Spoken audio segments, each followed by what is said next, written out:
Hello class, this is Mushtaba Kalwad and we are studying journal knowledge. As you know, we are continuing our series of international organizations.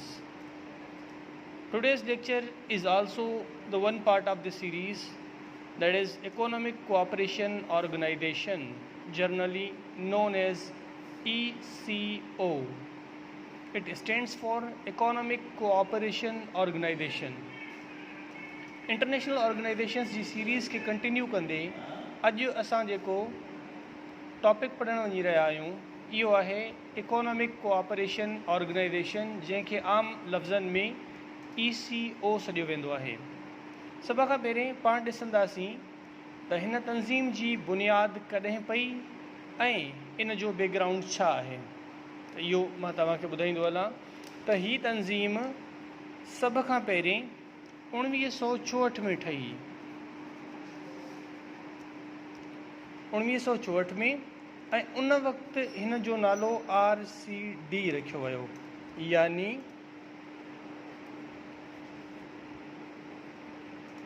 Regional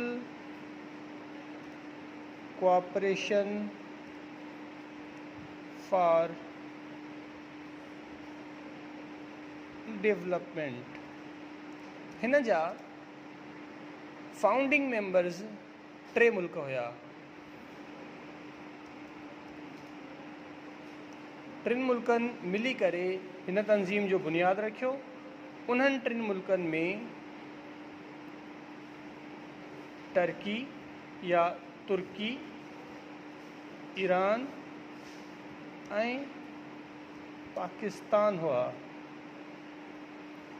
इन्हनि 3 मुल्कनि गॾिजी करे हिन तंज़ीम जो बुनियादु रखियो, पर हीअ तंज़ीम तमामु घणो अरसो क़ाइमु न रही सघी ऐं 1979 यानी 1979 में हिन तंज़ीम खे गैर फ़ाल बणायो वियो या सस्पेंड कयो वियो। इन खे सस्पेंड करण जा मल्टीपल रीज़न्स हुआ। उन्हनि में 2 रीज़न्स तमामु अहम आहिनि। सभ खां पहिरें रीज़न आहे ईरान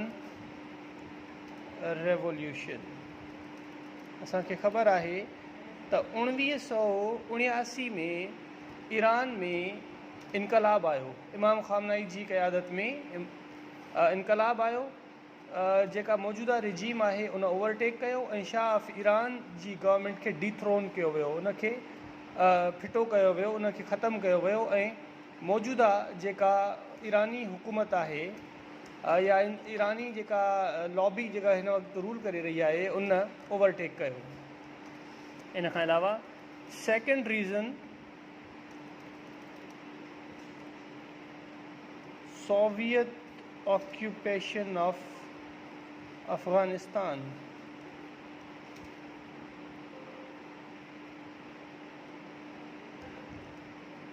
है फर्स्ट रीज़न, है सेकेंड रीज़न ऐं third reason Iran Iraq war 1980 to 1988। ही 3 एतिरा वॾा रीज़न्स हुआ जंहिंजे करे RCD खे कंटिन्यू न पए करे सघिजे। इन करे इनखे 1979 में सस्पेंड कयो वियो ऐं 1985 में दुबारा इनखे बहाल कयो वियो। हे जेके 3 रीज़न्स लिखिया आहिनि इन्हनि जे बारे में पाण पहिरें जे बारे में डिस्कस कयोसीं। ईरान रेवोल्यूशन जे बारे में, सोवियत ऑक्यूपेशन जे बारे में मां तव्हांखे थोरो ॿुधाईंदो हलां त सोवियत यूनियन अफ़गानिस्तान ते 1979 में अटैक कयो ऐं उन्हनि 1991 में अफ़गानिस्तान खे ख़ाली कयो। तक़रीबन 12 सालनि जी इहा जंग हुई, इहा उते हली। इन खां अलावा Iran Iraq war, Iraq Iran ते शतुल अरब रिवर आहे उन ते पंहिंजो कब्ज़ो ज़ाहिर कंदे, उन ते पंहिंजी मल्कियत जो हक़ जताईंदे ईरान इराक ते 1980 में अटैक कयो ऐं इहो 1988 ताईं इहा जंग हलंदी रही, 8 साल मुसलसल। त इहे 3 रीज़न्स अहिड़ा हुआ जंहिं हिन खिते में अनस्टेबिलिटी क्रिएट करे छॾी। जॾहिं हीउ खितो डीस्टेबलाइज़ थियो त RCD जा जेके मक़ासिद हुआ उहे पूरा न पए थी सघिया। त इन जे करे फ़िलहालु RCD खे सस्पेंड कयो वियो टेम्पररी तौर ते ऐं इन खां बाद RCD खे ॿीहर दुबारा इन खे रीस्टोर कयो वियो 1985 में। 1985 में RCD खे रीस्टोर कयो वियो, पर उन वक़्तु इन जो नालो चेंज कयो वियो, इन खे रीनेम कयो वियो। It was renamed as ECO यानी इकोनॉमिक कोऑपरेशन ऑर्गेनाइजेशन 1985 में। इन जो इजलास Iran J capital city Tehran में थियो, जिते बाक़ाइदा इन जो बुनियादु रखियो वियो। हाणे तव्हां पुछंदा, इहो ज़रूरु तव्हांजे ज़हन में सुवालु ईंदो त छा 1985 ताईं हालात ठीकु थी चुका हुआ? त इन जो जवाबु आहे जी बिल्कुलु, काफ़ी हद ताईं हालात ठीकु थी चुका हुआ। छो त ईरान में जेको रेवोल्यूशन आयो ऐं जेका गवर्नमेंट उते ठही, उन्हनि तक़रीबन ईरान जे हालात ते कंट्रोल हासिलु करे चुका हुआ, जंहिंजे करे उते हालात तक़रीबन नॉर्मल थी चुका हुआ। Soviet occupation in Afghanistan, Soviet union खे तमामु घणी हिते मार आई ऐं उन्हनि खे इहो अंदाज़ो थी वियो त इहा जंग असां नथा खटी सघूं। इन करे 1985 में उन्हनि हितां निकिरण लाइ नेगोशिएशन्स शुरू करे छॾिया। हिन में बि तमामु जेको आहे कमी अची वई। इन खां अलावा ईरान इराक वॉर, इहा वार बि इराक खे ख़बर पइजी वई त असां खटे नथा सघूं। इन जे करे इराक बि पंहिंजा पोयां पेर करणु शुरू कया हुआ। इन करे हालात काफ़ी कंट्रोल थी चुका हुआ। ही टे जेके सिचुएशन्स हुयूं इहे तक़रीबन नॉर्मलाइज़ थियण जे तरफ़ वञी रहियूं हुयूं। इन करे हाणे इहा अशद ज़रूरत महसूसु कए पए वई त 1985 में हिन तंज़ीम खे वरी ॿीहर रीस्टोर कयो वञे। त अहिड़ी तरह 1985 में हिन तंज़ीम खे सेकेंड टाइम रीस्टोर कयो वियो, पर with different name. It was renamed as ECO यानी इकोनॉमिक कोऑपरेशन ऑर्गेनाइजेशन। इन खां बाद 1991 में पाण खे ख़बर आहे त सोवियत यूनियन टुटी वियो। 1988 में उनजो अफ़गानिस्तान में इनख़ला शुरू थियो, उहो निकिरणु शुरू थिया। 1988 खां वठी 1991 ताईं 3 सालनि जो टाइम पीरियड उन्हनि खे ॾिनो वियो। एतिरो टाइम पीरियड इन करे ॾिनो वियो छो त उन्हनि जूं काफ़ी सारी फोर्सिस हिते फाथल हुयूं। इन खां अलावा इन्हनि जो मिलिट्री इक्विपमेंट्स ऐं ॿियूं शयूं हुयूं जंहिंखे उतां ॿाहिरि कढण में हिननि खे टाइम दरकार हुयो। त 1988 खां 1991 ताईं उन्हनि इनख़ला कयो ऐं 1991 में सोवियत यूनियन डिक्लेयर कयो त उहे पंहिंजी 15 स्टेट्स खे आज़ादी ॾेई रहियो आहे, जंहिंमें 6 सेंट्रल एशियन स्टेट्स बि हुयूं। 6 सेंट्रल एशियन स्टेट्स ऐं अफ़गानिस्तान जी ऑक्यूपेशन ख़तम थी वई ऐं अफ़गानिस्तान बि फ्री थी वियो। त अहिड़ी तरह हिन जेके इहे 6 सेंट्रल एशियन स्टेट्स ऐं हिकु अफ़गानिस्तान, टोटल 7 स्टेट्स हुयूं। उन्हनि 28 नवंबर 1992 ते ECO जॉइन करण जे लाइ एप्लीकेशन ॾेई छॾी ऐं उन्हनि जी एप्लीकेशन खे अप्रूव कंदे उन्हनि खे 28 नवंबर 1992 में हिन तंज़ीम जो बाक़ाइदा मेंबर बणायो वियो ऐं मेंबरशिप उन्हनि खे अलाट कई वई। अहिड़ी तरह 3 मुल्क पहिरियां हिन तंज़ीम जो हिसो हुआ, उन खां बाद 7 मुल्क हिन जो हिसो बणिजी विया। अहिड़ी तरह 10 मुल्क हींअर ECO जा मेंबर्स आहिनि। उहे 10 मुल्क कहिड़ा आहिनि? अचो त उन्हनि जा नाला ॾिसूं था। सभ खां पहिरीं पाकिस्तान, बाद में ईरान ऐं टर्की।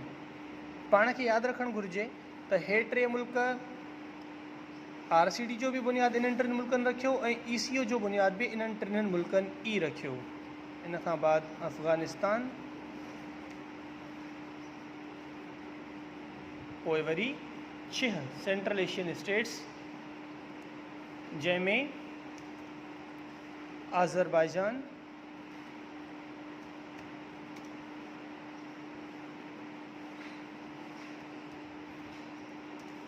कज़ाकिस्तान,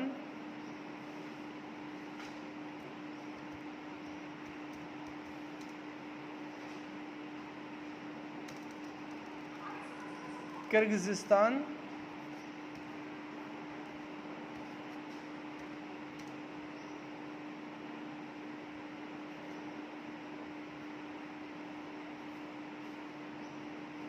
ताजिकिस्तान,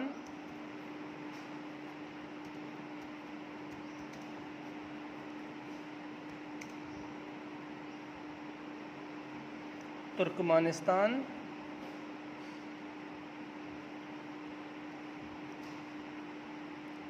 ऐं उज़्बेकिस्तान शामिल आहिनि। हिते इहो बि ॿुधाइणु ज़रूरी आहे त हिन तंज़ीम जी हिकु ऑब्ज़र्वर स्टेट बि आहे।